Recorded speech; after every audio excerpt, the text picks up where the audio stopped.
Hello friend, good morning दोस्तों। स्वागत है आपका द क्लिक स्टार्ट में। दोस्तों, आज इस वीडियो लेक्चर सीरीज में हम बात करेंगे मध्य प्रदेश के बारे में। और दोस्तों, हम लोगों ने मध्य प्रदेश जीके से जुड़ी हुई वीडियो लेक्चर सीरीज स्टार्ट की है, जिसमें आपको ये जो वीडियो लेक्चर सीरीज़ है वो हेल्प करेगी एमपीपीएससी, एमपीएसआई, व्यापम और व्यापम में स्पेशली आपकी जेल पहरी का जो अनाउंसमेंट हुआ है, ठीक है, उसमें ये वीडियो जो लेक्चर सीरीज़ है वो काफ़ी ज़्यादा आपके लिए इम्पोर्टेंट होने वाली है।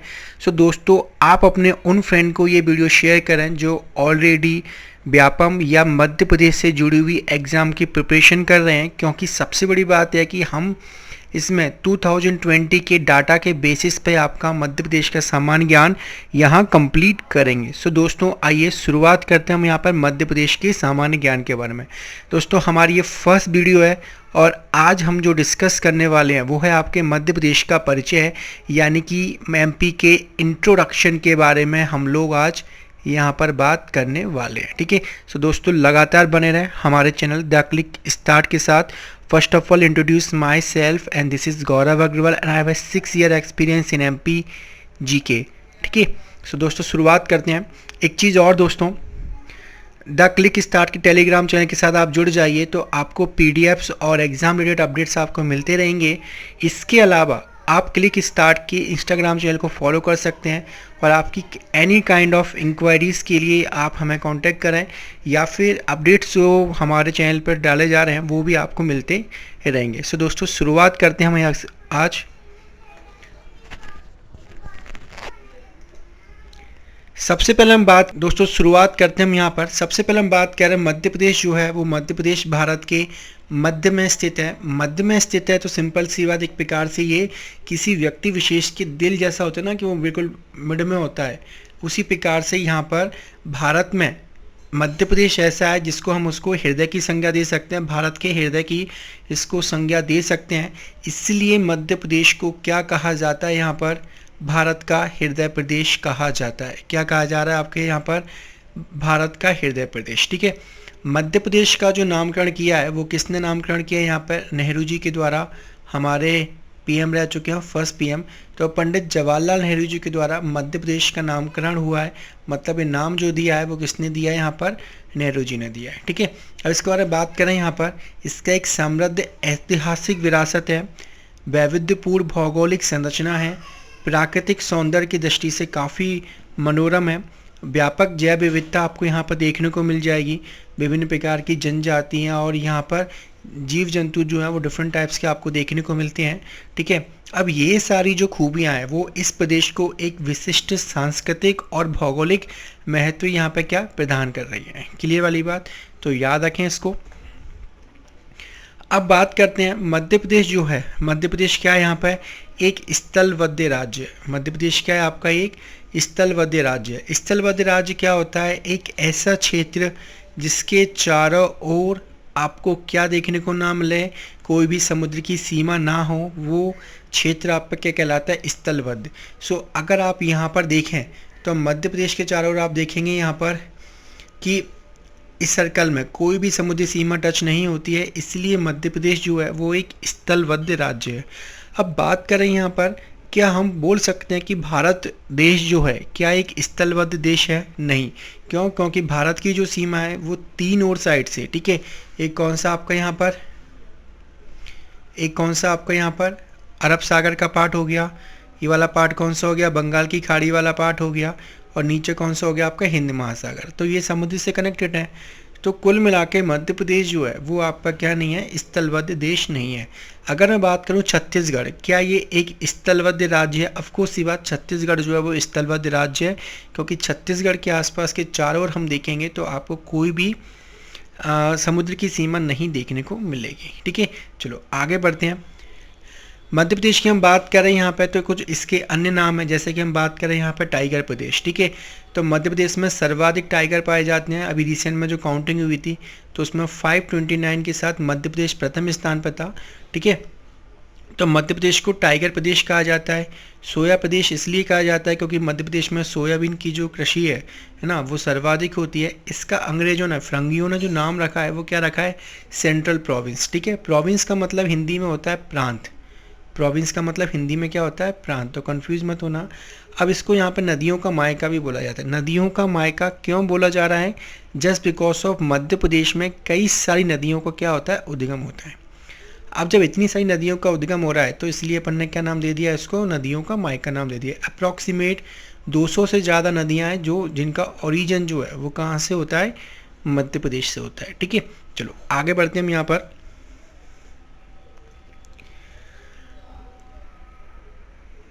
अब हम बात करें यहाँ पर मध्य प्रदेश क्षेत्रफल की दृष्टि से, क्या मध्य प्रदेश क्षेत्रफल की दृष्टि से भारत का दूसरा सबसे बड़ा राज्य है। अब अगर मध्य प्रदेश दूसरा सबसे बड़ा राज्य है तो फर्स्ट नंबर पर कौन आता है, तो फर्स्ट नंबर पर जो नाम आता है वो किसका नाम आता है, यहाँ पे आपके राजस्थान का नाम आता है। ठीक है, तो दोस्तों जल्दी से मुझे कमेंट बॉक्स में बताओ कि थर्ड नंबर पर क्षेत्रफल की दृष्टि से भारत का तीसरा सबसे बड़ा राज्य कौन सा है। ठीक है, चलो अब देखते हैं अपन यहाँ पे 1 नवंबर 2000 तक क्षेत्रफल के आधार पर भारत का जो सबसे बड़ा राज्य था वो कौन सा था आपका यहाँ पर, वो मध्य प्रदेश था। अब ये क्या कहानी है, देखो एक्चुअली होता है क्या कि 2000 से पहले की हम बात करें तो मध्य प्रदेश प्लस आपका छत्तीसगढ़ वो एक हुआ करते थे। ठीक है, तो इस आधार पर इसका जो क्षेत्रफल था वो राजस्थान से भी ज़्यादा था, मतलब सर्वाधिक था 2000 से पहले। बट 2000 में क्या हुआ कि छत्तीसगढ़ पार्ट का क्या हो गया, सेपरेशन हो गया। और जब छत्तीसगढ़ वाले पार्ट का सेपरेशन हुआ है तो यहाँ पर मध्य प्रदेश जो है वो दूसरे स्थान पर आ गया है। ठीक है, सो याद रखें इसको। वैसे दोस्तों पूछा नहीं अभी तक एग्जाम में, बट अगर पूछे कि छत्तीसगढ़ जब मध्य प्रदेश का हिस्सा था तब इसका कुल क्षेत्रफल कितना था, तो कितना क्षेत्रफल था इसका यहाँ पर 443446, मतलब 4,43,446 वर्ग किलोमीटर इसका क्या था, क्षेत्रफल था। ठीक है, अब अगर हम बात करें कुल भारत के क्षेत्रफल का कितना था आपका 13.49%, क्लियर वाली बात। किंतु मैं अगर वर्तमान की बात करूं कि वर्तमान मध्य प्रदेश का क्षेत्रफल कितना है, ठीक है, सो वो है आपका यहाँ पर 3,08,252 वर्ग किलोमीटर। मोस्ट इम्पोर्टेंट है, जाने कितने एग्जामों में ऑलरेडी ये पूछा जा चुका है। ठीक है, सो आप इसको याद रखें यहाँ पर कितना आपका 3,08,252 वर्ग किलोमीटर। अब ये भारत के कुल क्षेत्रफल का कितना आपका 9.38%। ठीक है दोस्तों, क्वेश्चन एक बार ऐसा भी आ चुका है कि जब छत्तीसगढ़ इसका पार्ट था, ठीक है, और मध्य प्रदेश का बना है तो कितने परसेंट की गिरावट हुई इसके क्षेत्रफल में, तो आप इसमें से इसको माइनस कर दें, ऑलरेडी इसका आंसर आ जाएगा। क्लियर वाली बात। अब बात करें 2011 की जनगणना के अनुसार अपन बात करें मध्य प्रदेश की जो जनसंख्या है वो कितनी है, तो वो कितनी आपकी 7,26,809 किलोमीटर। और ये जो आंकड़ा है वो 2011 की जनगणना के अनुसार है। मध्य प्रदेश में अगर हम बात करें जनसंख्या की दृष्टि से अकॉर्डिंग टू 2011 के अकॉर्डिंग बात कर रहे हैं हम यहाँ पर कि मध्य प्रदेश का जो स्थान है जनसंख्या की दृष्टि से 5वें नंबर का है। ठीक है, और फर्स्ट नंबर पर कौन है, यूपी, याद रखें इसको। आगे बढ़ते हैं हम यहाँ पर। भारत के मध्य में स्थित यह प्रदेश लगभग आयताकार है। ठीक है, जैसे अपन बात करें यहाँ पर कि इसकी हम आकृति संरचना को देखें तो एक प्रकार से रेक्टेंगल टाइप की शेप में दिखाई पड़ता है। अप्रॉक्स नहीं बोल सकते, बट इसका जो संरचना है वो किस प्रकार से है, आयताकार है, यानी कि रेक्टेंगल है। नेक्स्ट हम बात करें यहाँ पर प्रदेश की सीमा में उत्तर में हम देखें तो चंबल नदी आपको यहाँ पर जो उत्तरी साइड है वहाँ पर हमको देखने को मिलती है, यहाँ पर चंबल नदी का पार्ट देखने को मिलता है। ठीक है, अब बात करें दक्षिण में हम देखेंगे यहाँ से तो इस वाले सर्कल में हमको यहाँ पर क्या ताप्ती नदी का पार्ट देखने को मिलेगा। पूरब में देखेंगे तो इस साइड में आपको यहाँ पर मेकाल पर्वत का पार्ट देखने को मिलेगा। और पश्चिम में जाएंगे हम यहाँ पर तो आपको इधर राजपीपला की पहाड़ियाँ आपको यहाँ पर देखने को मिल जाएंगी। क्लियर वाली बात। आगे बढ़ते हैं। अब हम बात करें मध्य प्रदेश की कि उत्तर से दक्षिण की ओर जो विस्तार है वो कितने किलोमीटर है। मतलब अगर मैं बात करूँ यहाँ पर कि आप यहाँ से लेके यहाँ तक काउंट कर लें, ठीक है, आप यहाँ से लेके यहाँ तक सीधी रेखा में चलें तो आपको कितना चलना पड़ेगा, तो कुल मिलाकर ये जो डिस्टेंस है यानी कि उत्तर से लेके जो दक्षिण तक का जो पार्ट है वो कितना है आपका यहाँ पर 605 किलोमीटर। ठीक है, वहीं आप पूरब से पश्चिम की ओर जाते हो तो इसका विस्तार कितना फैला हुआ है 870। मतलब आप इस पार्ट से लेके अगर आप इस सर्कल पर देखोगे यहाँ पर तो कुल मिला के कितना विस्तार है इसका यहाँ पर 870 किलोमीटर का विस्तार है आपका। क्लियर वाली बात। चलो अब बात कर रहे हैं यहाँ पर मध्य प्रदेश अक्षांशीय दृष्टि से उत्तरी गोलार्ध तथा देशांतरी दृष्टि से पूर्वी गोलार्ध में स्थित है। समझ लेते हैं इस मैप के थ्रू हम यहाँ पर। देखो अगर मैं बात करूँ यहाँ पर कि ये जो लाइन है आपकी ये भूमध्य रेखा है, ठीक है। भूमध्य रेखा के ऊपर जो पार्ट आपको देखने को मिल रहा है वो कौन सा पार्ट है आपको यहाँ पर, उत्तरी गोलार्ध है। और नीचे वाले पार्ट अपन बात करेंगे यहाँ पर तो ये पार्ट कौन सा है आपका, दक्षिणी गोलार्ध है, ठीक है। और ये आपकी देशांतर रेखा है, 0 डिग्री देशांतर रेखा है। तो ये वाला भाग कौन सा हो गया, पूरब, और ये वाला पार्ट कौन सा हो गया, पश्चिम। तो कुल मिला के मध्य प्रदेश की पोजीशन आपको कहाँ देखने को मिल रही है, यहाँ पर। तो आप बोल सकते हो कि मध्य प्रदेश कहाँ है आपके यहाँ पर, उत्तरी गोलार्ध में और पूर्वी गोलार्ध वाले पार्ट में, ठीक है। पूर्वी देशांतरी स्थिति में इसका पार्ट है, ठीक है। बेसिकली जनरली 2 ही गोलार्ध होते हैं, उत्तरी गोलार्ध और दक्षिणी गोलार्ध, बट क्वेश्चन एग्जाम में ऑलरेडी आ चुके हैं। तो मध्य प्रदेश की जो एग्जैक्ट स्थिति है वो कहाँ है, उत्तरी पूर्वी गोलार्ध, ठीक है। तो मध्य प्रदेश की जो स्थिति है वो कहाँ पर है आपके यहाँ पर, इस वाले पार्ट में, है ना। चलो अब आगे बढ़ते हैं यहाँ पे, इसकी अक्षांशीय और देशांतरी स्थिति को हम देख लेते हैं यहाँ पर, ठीक है। सो अगर अपन बात करें यहाँ पर मध्य प्रदेश की जो अक्षांशीय स्थिति शुरुआत होती है वो कहाँ से होती है, यहाँ पर 21 डिग्री 6 मिनट से लेकर ये पार्ट कहाँ तक स्टार्ट जाता है आपको यहाँ पर 26 डिग्री 30 मिनट तक जाता है, ठीक है। तो मध्य प्रदेश की अक्षांशीय स्थिति कहाँ से कहाँ तक है, 21 डिग्री 6 मिनट से लेकर आपके 26 डिग्री 30 मिनट तक। क्लियर वाली बात, तो इसको अच्छी तरह से याद रखें। अब यहाँ पर आपको क्या क्या देखने को मिलेगा, अगर मैं बात करूँ यहाँ पर कि उत्तरी अक्षांश में, ठीक है, जिस जगह से ये लाइन ड्रॉ हो रही है तो वो किस ज़िले को टच कर रही है आपके, वो कर रही है बुरहानपुर को। किसको टच कर रही है आपके यहाँ पर, ये बुरहानपुर वाले पार्ट को, ठीक है। सो अपन बात करें मध्य प्रदेश का जो सबसे दक्षिणतम जिला है, ठीक है, वो कौन सा होगा आपका यहाँ पर, बुरहानपुर होगा। वही मैं बात करूँ यहाँ पर कि मध्य प्रदेश का सबसे उत्तरी जो जिला होगा, मतलब उत्तरी भाग जो होगा वो कौन सा होगा आपका यहाँ पर, मुरैना जिला होगा, ठीक है। अब दोनों के बीच में अपन बात कर रहे हैं यहाँ पर 26 माइनस 21 करेंगे तो कितना आ रहा है आपका, 5 आ रहा है, ठीक है। और 6 पंजत कितने हो गए, 30 हो गए। तो 5 से थोड़ा सा माइंड में सेट कर लो, याद आएगा 21 26 6 पंजा 30, इससे थोड़ा सा माइंड में याद आएगा आपको, ठीक है। वही मैं बात करूँ यहाँ पर कि इसके हम पूर्वी देशांतर की बात कर रहे हैं, ठीक है। तो पूर्वी देशांतर कहाँ से कहाँ तक है, 74 डिग्री 9 मिनट से लेके आपके 82 डिग्री 48 मिनट तक है, ठीक है। और यहाँ पर जो 2 जिले जो टच हो रहे हैं वो कौन कौन से जिले हैं आपके यहाँ पर, एक तो आपका ये सिंगरौली हो गया, ठीक है। और इसके अलावा एक कौन सा पार्ट हो गया आपका यहाँ पर, ये अलीराजपुर हो गया, जिससे ये यहाँ पे क्या कर रही है कि ये पूर्वी भाग से टच होकर जा रही है। तो क्वेश्चन 2 और बन जाएंगे आपके लिए कि मध्य प्रदेश का पूर्वी जिला कौन सा है, तो वो है अलीराजपुर, ठीक है। सॉरी, मध्य प्रदेश का सबसे पश्चिमी जिला कौन सा है, ठीक है। तो मध्य प्रदेश का पश्चिमी जिला जो है वो कौन सा होगा आपका, अलीराजपुर। और मध्य प्रदेश का सबसे पूर्वी जो जिला होगा वो कौन सा होगा आपका यहाँ पर, सिंगरौली हो जाएगा। क्लियर वाली बात, ठीक है। चलो आगे बढ़ते हैं हम यहाँ पर। हम बात करें यहाँ पर कर्क रेखा, ठीक है। कर्क रेखा यानी कि अपन बात करें यहाँ पर 23.5 डिग्री हाफ नॉर्थ साइड में जो अक्षांश रेखा है उसी को हम यहाँ पर क्या बोलते हैं, यहाँ पे कर्क रेखा, ठीक है।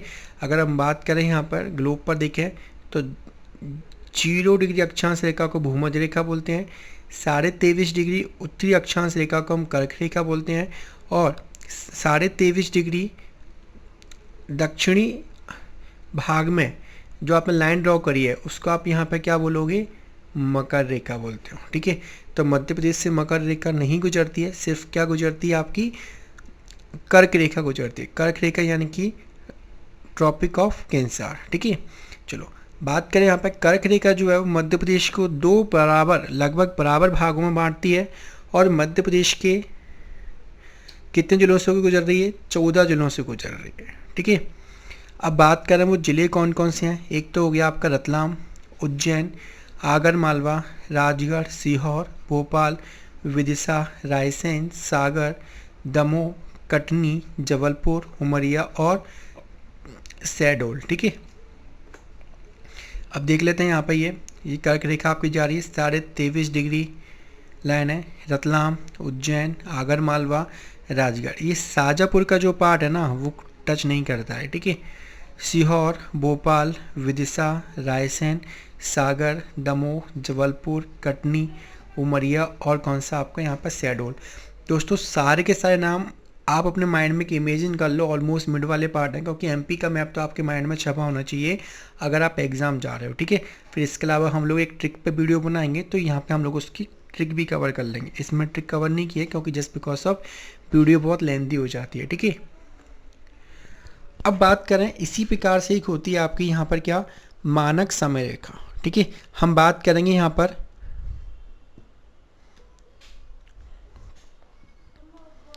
भारत की जो मानक समय रेखा है उसके बारे में, ठीक है।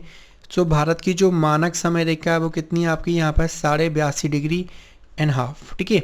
सो ये जो मानक समय रेखा है वो 5 राज्यों से होकर गुजरती है, किंतु मध्य प्रदेश से भी होकर गुजरती है।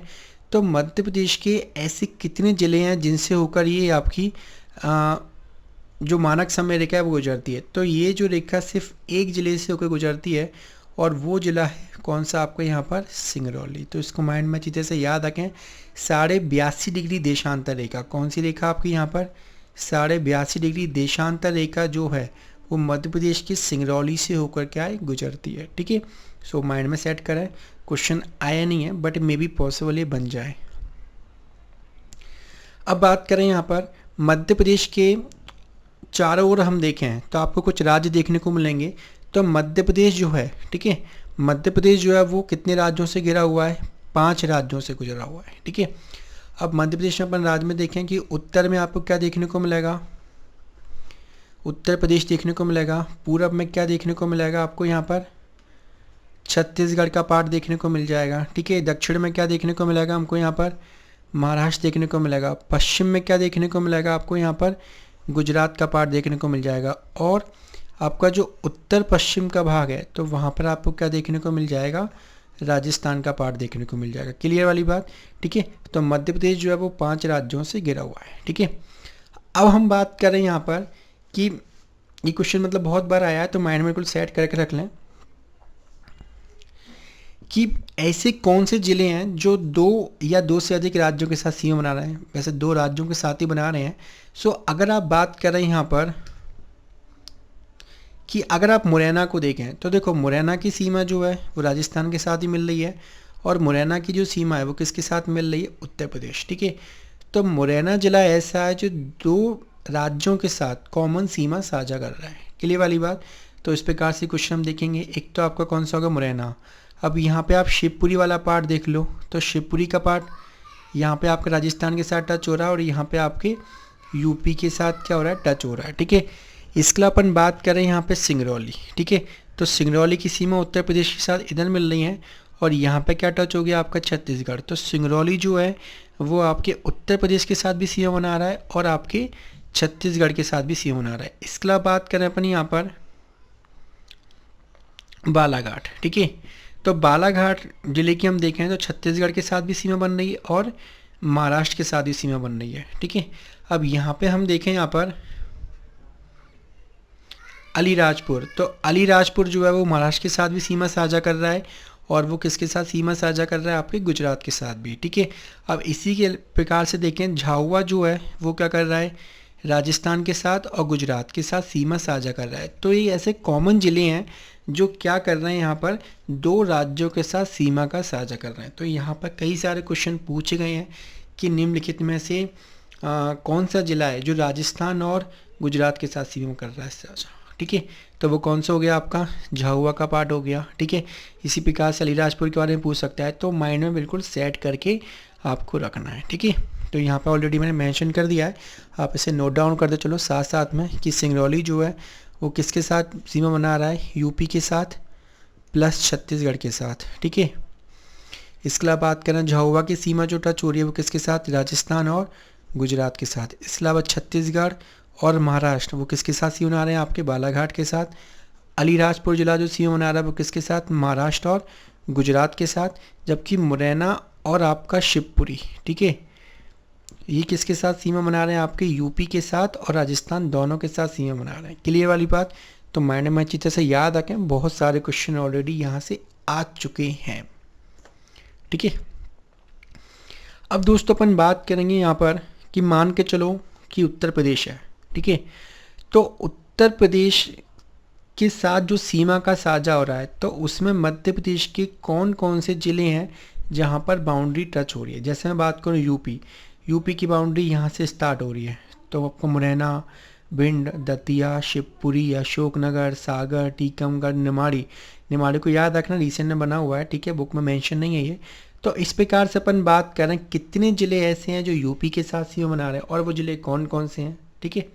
सो देखते हैं अपन यहाँ पर। तो सबसे पहले अपन बात करें यहाँ पे यूपी के साथ कि मध्य प्रदेश के कितने ज़िले हैं जो यूपी के साथ सीमा बनाते हैं। तो कुल मिला के आप अगर काउंट करोगे, मैप को अपने पास रख लें, है ना, बेनिफिट रहेगा, क्योंकि जिस एग्ज़ाम को आप दे रहे हैं उसका तो मैप आपके घर में होना ही चाहिए, ठीक है।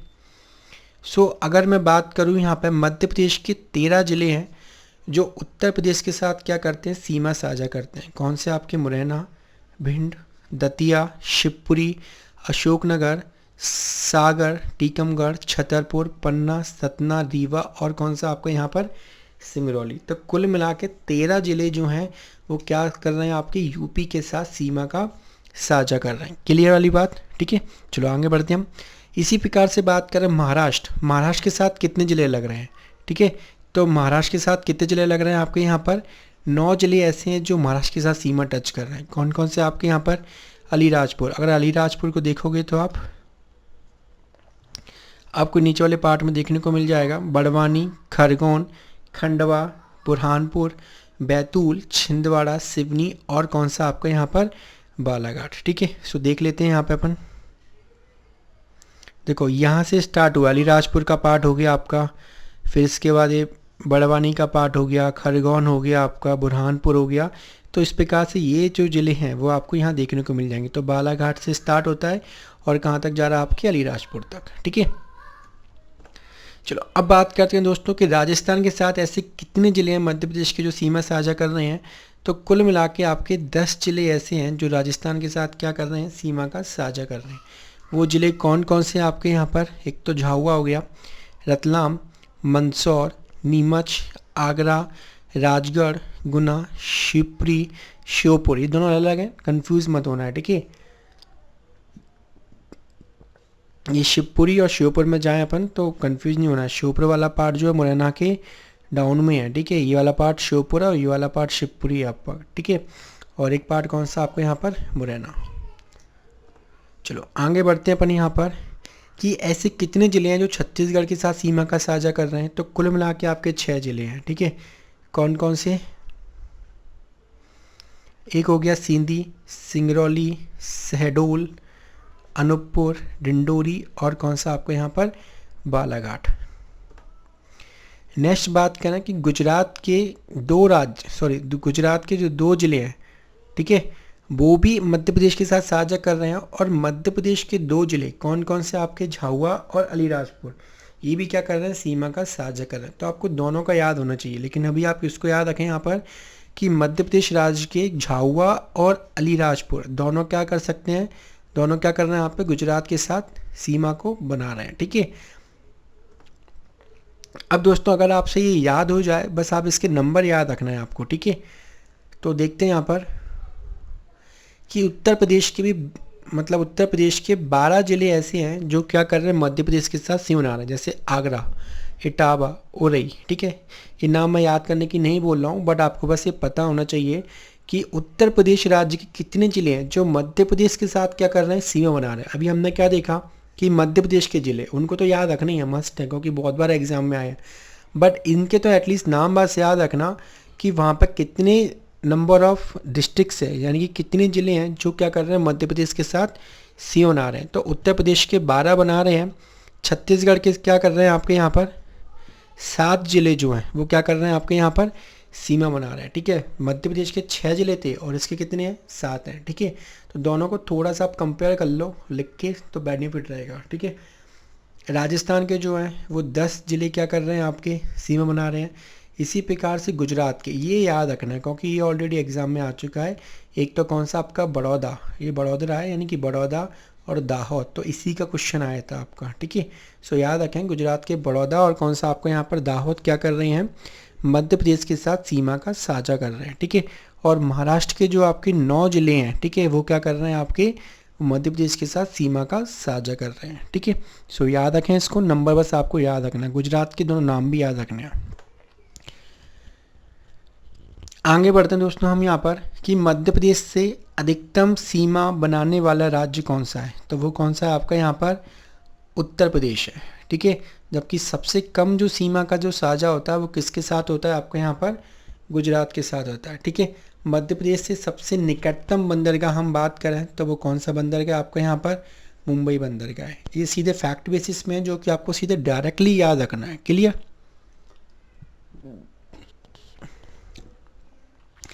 हम बात करते हैं नेक्स्ट के बारे में, मध्य प्रदेश की जो प्रशासनिक राजधानी है, प्रशासनिक मतलब यहाँ से सारी विधायिका का कंट्रोल होती है, मुख्यमंत्री का आवास होता है, तो वो कौन सा आपका यहाँ पर भोपाल है। मध्य प्रदेश की राजधानी भी क्या है आपके यहाँ पर भोपाल, ठीक है। मध्य प्रदेश की व्यावसायिक राजधानी यानी कि आपकी कमर्शियल कैपिटल कौन सी है, वो क्या है आपकी यहाँ पर इंदौर। इसके अलावा हम बात करें मध्य प्रदेश की जो सांस्कृतिक राजधानी जो है वो कौन सी आपकी यहाँ पर जबलपुर, ठीक है। तो काफ़ी फेमस है, याद रखना। बात करें यहाँ पर मध्य प्रदेश की जो पर्यटन राजधानी है, पर्यटन राजधानी जो है वो कौन सी आपकी यहाँ पर पचमढ़ी है, ठीक है। सो इसको याद रखें।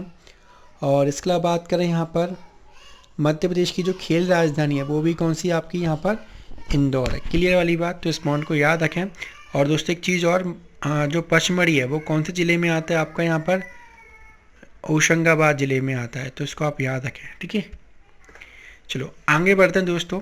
मध्य प्रदेश के अंतर्वर्ती ज़िले मतलब ऐसे ज़िले, मध्य प्रदेश के ऐसे ज़िले जो आसपास किसी भी राज्य के साथ क्या नहीं करते, सीमा का साझा नहीं करते। जैसे अगर बात करूँ यहाँ पर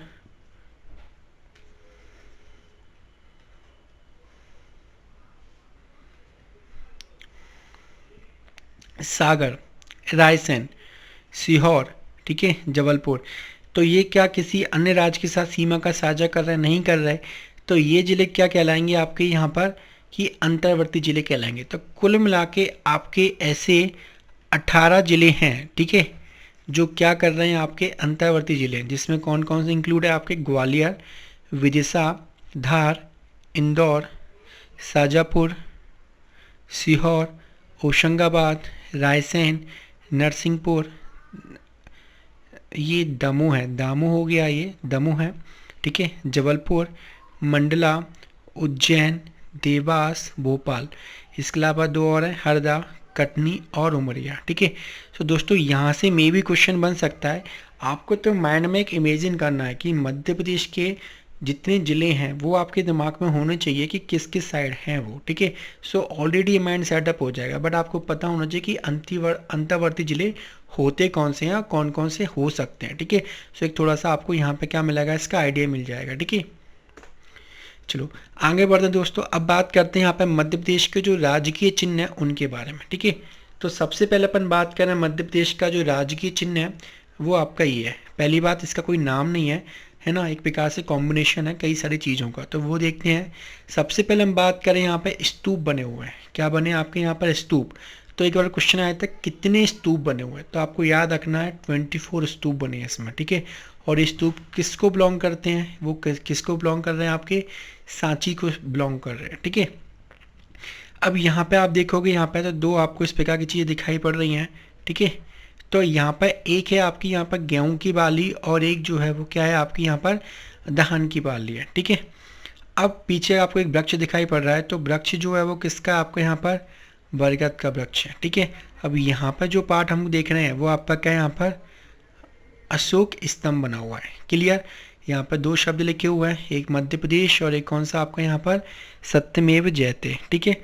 तो ये कॉमन सा पार्ट है राजकीय चिन्ह, इसमें कई सारे क्वेश्चन बन सकते हैं, तो आप इसको माइंड में सेट रखें। गेहूं और धान की बाली, बरगद का वृक्ष है, यहाँ पर सातवें स्तूप 24 बने हैं, ठीक है। सो इनको माइंड में सेट रखें, ठीक है।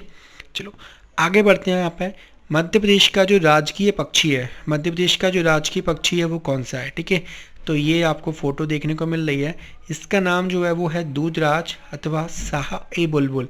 इसका जो साइंटिफिक नाम बोल सकते हैं वो क्या है, पैराडाइज फ्लाई कैचर, ठीक है। और इसको 1981 में क्या इसको 1981 में घोषित किया गया था मध्य प्रदेश के 25वीं स्थापना दिवस पर। ठीक है, याद रखें इसको। आगे बढ़ते हैं हम यहाँ पर राजकीय वृक्ष कि मध्य प्रदेश का जो राजकीय वृक्ष है वो कौन सा आपका बरगद है। ठीक है, और इसका नाम आपको याद रखना फाइकस बेंगालेसिस। यही नाम इंपॉर्टेंट है क्योंकि यही नाम ज़्यादा पूछता है, ये कोई भी नहीं पूछेगा बरगद, और पूछेगा भी तो हर कोई बता देगा, तो कुछ सेंस ही नहीं है। तो आपको माइंड सेट करना है कि नाम याद करने हैं। ठीक है, आप सिंपल सी बात की नाम याद रखने ही पड़ेंगे। ठीक है, क्योंकि जॉब लगने के बाद सैलरी भी आपको ही मिलेगी, है ना। तो थोड़ा सा माइंड सेट कर सकते हो, फाइकस बेंगालेसिस। ठीक है, थोड़ा सा आप लिंक कर लो, बरगद हो गया, बरगद से क्या हो गया आपका बैन। ठीक है, तो बरगद का पेड़ और बैन में जाओगे आप ठंडी हवा खाने। ठीक है, सो ऐसे थोड़ा सा याद रखना। अब बात करें यहाँ पे राजकीय मछली। ठीक है, तो राजकीय मछली कौन सी है, महासीर। ठीक है, कौन सी आपकी यहाँ पर, महासीर। तो महाशब्द लग गया, यानी कि एक प्रकार से महान कोई पार्ट होएगा। ठीक है, तो ये महासीर का पार्ट है, और इसका जो नाम है टॉर प्यूटिटोरा नाम है। ठीक है, 2011 में इसको राजकीय जलीय जीव यानी कि राजकीय मछली घोषित किया गया था। ठीक है, आगे बढ़ते हैं राजकीय पुष्प। अब राजकीय जो पुष्प है, ठीक है, वो कौन सा आपका यहाँ पर सफ़ेद लिली है, और इसका जो नाम है लिलियम कैंडियम है। इसके अलावा बात करें यहाँ पे राजकीय पशु, राजकीय पशु जो है वो बारहसिंगा है। ठीक है, और रूसवर्स डुबाउसेली इसका नाम है साइंटिफिक नेम। तो याद रखें, इसको भी 1981 में मध्य प्रदेश की 25वीं स्थापना दिवस पर क्या किया गया था, घोषित किया गया था। ठीक है, आगे बढ़ते हैं यहाँ पर राजकीय खेल। ठीक है, तो राजकीय जो खेल है वो कौन सा आपका यहाँ पर मलखंभ है। इसमें क्या होता है कि एक खंबा सरीका रहता है जिस पे क्या करते हैं कि व्यक्ति हैं वो क्या करेंगे, अपनी कलाकृति दिखाते हैं, जैसा कि आपको यहाँ पर देखने को मिल रहा है। ठीक है, उज्जैन इसका केंद्र बिंदु है जहाँ पर ये बहुत ज़्यादा मतलब आयोजित होता है, लोग करते भी हैं इसको। ठीक है, और 2013 में क्या किया गया था, इसको घोषित किया गया था। ठीक है, इसके अलावा बात करें राजकीय फसल, नाम सीधे सीधे डाटा बेसिस पे याद रखना है आपको। राजकीय जो फसल है वो कौन सी है आपकी यहाँ पर, सोयाबीन।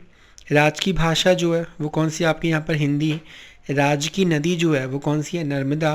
राजकीय नृत्य वो है राई, और ये बुंदेलखंड के जो क्षेत्र में काफ़ी ज़्यादा मतलब प्रचलित है एक प्रकार से। ठीक है, और राजकीय नाटक जो है वो कौन सा है आपका, माच। और माच जो नाटक है, तो माँ से याद रखना कि ये मालवा के क्षेत्र में बहुत ज़्यादा प्रचलित है। ठीक है, चलो अब बात करते हैं यहाँ पर राजकीय गान। तो राजकीय गान जो है वो कौन सा आपको यहाँ पर, सुख का दाता, सुख का दाता सबका साथी। ठीक है, और इसके जो रचनाकार हैं वो कौन है, महेश श्रीवास्तव जी हैं। 2010 में ये कंपोज किया गया था। क्लियर वाली बात। सो माइंड सेट करके रखें और बिल्कुल याद करना है डायरेक्टली आपको ये। ठीक है, आप 4 से 5 बार रिवाइज करोगे तो माइंड में ऑलरेडी सेट हो जाएगा। अब ये दोस्तों यहाँ से क्वेश्चन में भी बन सकते हैं, तो आप इसे नोट डाउन कर लें। इसमें 2 पॉइंट काफ़ी इंपॉर्टेंट हैं कि मध्य प्रदेश का हम बात करें कि मध्य प्रदेश का जो केंद्र बिंदु है वो कौन सा है। ठीक है, तो मध्य प्रदेश का जो केंद्र बिंदु है वो कौन सा आपका यहाँ पर, सागर है। और भारत का जो केंद्र बिंदु है वो कौन सा आपके यहाँ पर, विदिशा है। सो दोनों पॉइंट आप याद रखें। इसके अलावा ये जो क्वेश्चन है, पृथ्वी का जो केंद्र बिंदु है, ठीक है, तो वो कौन सा आपका, मंगलनाथ, ये उज्जैन में मंदिर है। ठीक है, तो आप इसको याद रखें यहाँ पर। क्लियर। चलो सो दोस्तों, thank you for watching this video.